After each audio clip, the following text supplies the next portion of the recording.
बांगलादेशात राहणाऱ्या हिंदूंवर सातत्याने होणारा अन्याय, अत्याचार आणि दडपशाही विरोधात शिवसेना उद्धव बाळासाहेब ठाकरे पक्ष रस्त्यावर उतरलाय। आज शिवसेना ठाकरे गटाकडून क्रांती चौकात तीव्र आंदोलन करण्यात आलंय। शिवसेना ठाकरे गटाचे नेते अंबादास दानवे यांच्या नेतृत्वात हे आंदोलन करण्यात आलंय। केंद्र सरकार बांगलादेशातील हिंदूंवर होणारे अन्याय, अत्याचार गप्प बसून बघत आहे। एकीकडे बांगलादेशाचे पंतप्रधान शेख हसीना यांना आपल्या देशात आश्रय दिला जात आहे, मात्र तेथील हिंदू निराधार झाला आहे।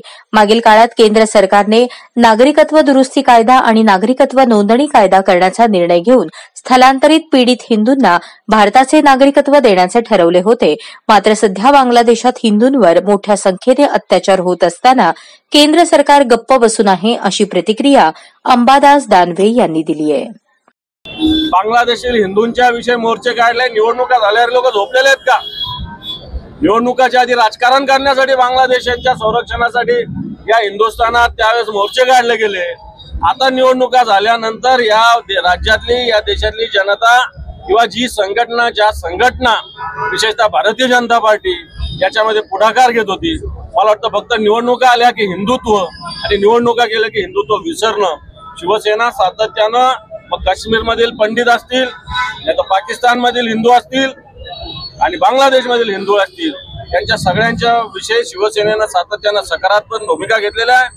जर हे झालं नाही तर या देशामध्ये जेवढे बांगलादेशी आलेले आहेत यांना शोधून वापस बांगलादेशला पाठवलं पाहिजे, ही सुद्धा भूमिका घेतली पाहिजे। शिवसेना पुन्हा हिंदुत्वाकडे वळली का? त्याबद्दल तुम्ही शिवसेना हिंदुत्वाकडे वळायचं नाही, शिवसेना हिंदुत्ववादीच आहे। तुम्हाला माहिती नसेल, शिवसेनेला हिंदुत्व कोणी शिकवण्याची गरज नाही, हिंदुत्वाकडे वळणं वगैरे नाही। शिवसेना आणि हिंदुत्व एकाच नाण्याच्या दोन बाजू आहेत।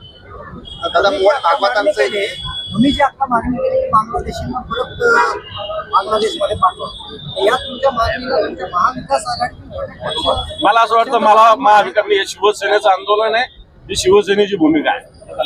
आता मोहन भागवतांचं एक विधान आलंय, तुम्ही देखील 4 मुलं पैदा करा, असं हिंदू धर्मियांना सांगितलं जातं। वाटतं आपण आता बांगलादेशचं आंदोलन आहे त्याच्याविषयी बोलू। हे आंदोलन शिवसेनेनं हाती घेतलेलं आहे। हे आंदोलन मला असं वाटतं महाराष्ट्रात नव्हे तर ऑटोमॅटिक आता याचं, हे आंदोलनाचा वणवा या देशभरात जाईल। पुढचं दिशा काय असणार आहे आंदोलन?